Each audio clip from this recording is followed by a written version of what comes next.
Hello नमस्कार, मैं हूं तनसुख पालीवाल और लिंकिंग लॉस में आप सभी का एनर्जेटिक स्वागत एंड वेलकम। एडवोकेसी वकालत एक ऐसा फील्ड है जिसकी गहराई शायद आज तक ना कोई समझ पाया है और ना ही कोई समझ पाएगा।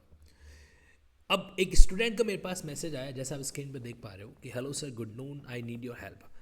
अब यहाँ पर उस स्टूडेंट का नाम वगैरह एंड आइडेंटिटी मैं आपके सामने डिस्क्लोज नहीं करूँगा, लेकिन जो एक प्रैक्टिकल केस इन्वॉल्व है वो मैं आपको ज़रूर बताऊँगा। इस केस में क्या हुआ कि कैंडिडेट जो हैं वो सितंबर 2023 को लगभग रात के समय तक 11:15 बजे, तो उसमें क्या है कि बस स्टैंड से अपने भाई और अपने मम्मी के साथ में जो है वो घर की ओर जा रहे थे। बस स्टैंड से हो सकता है उनकी बस लेट सेट वहाँ पहुँची होगी। तो एट दैट टाइम पुलिस क्या कर रही थी, पेट्रोलिंग है जो कर रही थी, और पुलिस ने उनसे जो है रोक के कुछ इस तरीके से पूछताछ करना या हो सकता है बातचीत करना स्टार्ट किया, जबकि वो उस समय यूनिफॉर्म के अंदर नहीं थी। तो अब हुआ ये कि वो कैंडिडेट जो है वो एक एडवोकेट थी। तो उसने पूछ लिया कि भाई आप आपका नाम बता दीजिए, क्योंकि यूनिफॉर्म में नहीं थे तो नाम पूछ लिया। और इसमें कुछ गलत भी नहीं है, अगर पूछ लिया तो क्या हुआ, लेकिन पुलिस का ईगो जो है यहाँ पे वो हर्ट हो गया। और पुलिस जो है वो ये कहती है कि आप जो है हमारे साथ पुलिस स्टेशन चलो। अब देखो, एक फीमेल को जो है, फीमेल ऑफिसर वहाँ पे पुलिस थाने में नहीं था, फिर भी जो है उनको वहाँ पे बुलाया गया। और कुछ कहा सुनी होने के बाद में उनके ऊपर एफआईआर दर्ज कर दी। उनका कंसर्न सिर्फ इतना था, उन्होंने कहा कि भाई we are also an advocate, हम हमारे अधिकार को जानते हैं। अब आप पुलिस के सामने कभी भी ऐसी सिचुएशन में कह देते हो ना कि हम एडवोकेट है, तो पुलिस को लगता है अच्छा एडवोकेट हो, चलो हम तुमको सबक सिखाता है।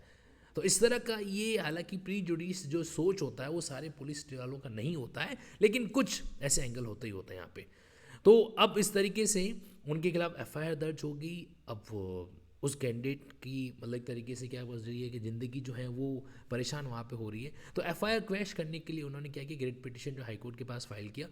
अब मज़ेदार बात ये थी कि इसमें अगर पुलिस स्टेशन का सीसीटीवी कैमरे जो उनके पास में फुटेज उनको मिल जाता तो कहीं की जो है शायद उनको हेल्प हो जाती है ना। लेकिन वो जब उन्होंने अप्लाई किया तो मना कर दिया गया। उनको कहा गया कि भाई हम आपके पास में, कोई भी हमारे पास में इस तरह का नहीं है, फुटेज अवेलेबल नहीं है, हमने 1 महीने तक ही सेव है जो रखते हैं। अब सवाल ये आता है कि अब वाकई में सिर्फ 1 महीने तक, अगर जो है आप सिर्फ 1 महीने तक क्या कर रहे हो, 1 मंथ तक जो है अगर सेव रखते हो सीसीटीवी फुटेज को, तो क्या ये स्टेट्यूटरी एंगल से वैलिड है क्या? तो वही सवाल आज मैं आपके सामने वकालत के पॉइंट ऑफ व्यू से बताने वाला हूं कि सीसीटीवी फुटेज जो है वो कितने टाइम तक सेव रखना ज़रूरी है। देखो जी, सुप्रीम कोर्ट ने यहाँ पर बहुत अच्छी बात ऑलरेडी कह रखी है, और वो बात आपको कह रखी है परमवीर सिंह सैनी वर्सेस बलजीत सिंह के केस के अंदर। देखो, आप जो सुप्रीम कोर्ट की वेबसाइट को सर्च करते हो तो इसमें कई ऑप्शन होते हैं, जैसे आप केस नंबर वगैरह से सर्च कर सकते हैं। तो ये एक पिटिशन था आपके 3543 करके। इसमें कई सारी चीज़ें हैं, और इसमें खासकर जजमेंट और ऑर्डर पे आप जाते हैं ना, तो वहाँ पर आपको जो है अलग अलग ऑर्डर देखने को मिलेंगे। 2 दिसंबर का इसका मेन एक ऑर्डर है 3 जजेस की बेंच का। आप में से जो कैंडिडेट वकालत को नहीं जानते, मैं आपको बताना चाहता हूँ कि आरओपी का मतलब होता है रिकॉर्ड ऑफ प्रोसीडिंग। ठीक है, आरओपी मतलब रिकॉर्ड्स ऑफ प्रोसीडिंग। हमें हर एक एब्रिविएशन को समझना जरूरी है अगर आप वाकई में अच्छे तरीके से वकालत को डील करना चाहते हैं तो यहाँ पर ये जजमेंट जो है, इसको मैं क्लिक करूंगा तो आपके सामने ये ऑप्शन है जो ओपन हो जाएगा। ठीक है, इस परमवीर सिंह सैनी के जजमेंट के अंदर सीसीटीवी फुटेज को लेकर सुप्रीम कोर्ट ने काफ़ी डिटेल में बातचीत की है। ओके, तो इनफैक्ट अगर आप एक एडवोकेट हैं तो आप इस अथॉरिटी का इस्तेमाल है जो कर सकते हैं। और यहाँ पर आपके सामने उन्होंने सफ़ी मोहम्मद स्टेट ऑफ हिमाचल प्रदेश का जिक्र भी कर रखा है। आपकी जो डीके बासु की गाइडलाइन थी उसके बारे में बातचीत है जो कर रखी है। तो ये एक अच्छा केस है। इसमें जो है हमारे ऑनरेबल कोर्ट ने ये भी कहा है कि यार कम से कम आप है ना 6 मंथ तक उसको सेव रखेंगे ही रखेंगे। राइट, अगर मैं इस जजमेंट में सिंपली सीसीटीवी फुटेज करके शब्द सर्च कर रहा हूँ तो भी मेरे सामने कई सारी ऐसी बातें हैं जो आ रखी हैं जो इससे कनेक्ट है जो होती है। राइट, तो अब देखो यहाँ पे कि installation of CCTV camera police station जो है वो होना चाहिए, यहाँ वाली बात भी आपको यहाँ पे देखने को मिलेगी। और इतना ही नहीं, इसी जजमेंट के तहत जो है इन्होंने मिनिमम कितने टाइम पीरियड तक, अगर मैं यहाँ पे सर्च कर रहा हूँ सीसीटीवी फुटेज, तो अब देखो सीसीटीवी फुटेज जो है is preserve for certain minimum time period which shall not be less than 6 month. तो जब पुलिस वाले कहते हैं कि यार 1 महीने के अंदर हम लोग जो है डिलीट कर देते हैं, तो ये अपने आप में वॉयलेशन ऑफ ह्यूमन राइट्स हैं।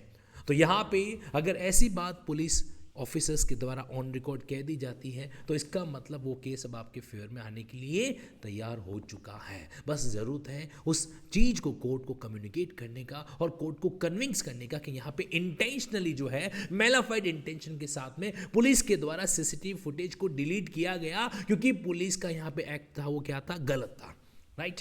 तो ये चीज़ यहाँ पर आपके सामने आ रही है। आर्टिकल 21 का इनफैक्ट ये उल्लंघन भी है जो यहाँ पे हो सकता है अगर आपको इस तरीके से अवेलेबल नहीं कराई जाती है। तो देखो इसमें इन्होंने एक और मज़ेदार बात भी कही है, यहाँ पर सीसीटीवी फुटेज जो है वो विक्टिम प्राप्त करने का एक तरीके से क्या करता है, राइट है जो रखता है, राइट। तो अब अगर इसको पढ़ेंगे, the victim has a right to have the same secured in the event of violation of human right.